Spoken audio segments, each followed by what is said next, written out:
নিজ বাবার হাতে প্রতিরাতে ইচ্ছের বিরুদ্ধে অসামাজিক কাজের শিকার হতেন মেয়ে শিফা। প্রতিরাতের এই নির্যাতন সইতে না পেরে শেষমেশ মামলা দায়ের করেন।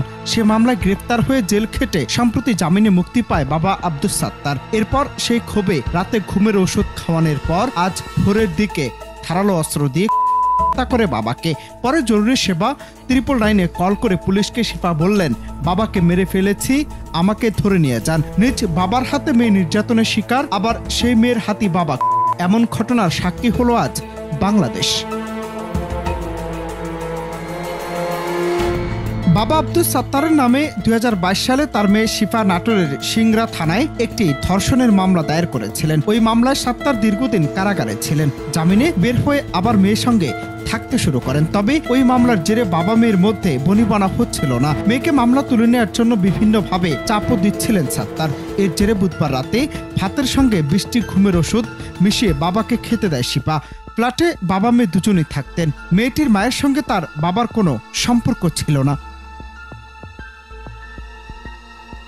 আজ বৃহস্পতিবার ভোরে সাভার পৌর এলাকার মজিদপুরে একটি 5তলা ফ্ল্যাটে এ ঘটনা ঘটে। ঘটনায় পুলিশ বলছে, নিহত আব্দুস সাত্তার নাটোর জেলার সিংড়া থানার ভগা গ্রামের বাসিন্দা। তিনি তার 23 বছর বয়সী মেয়ে জান্নাতকে নিয়ে ওই ফ্ল্যাটে বসবাস করছিলেন।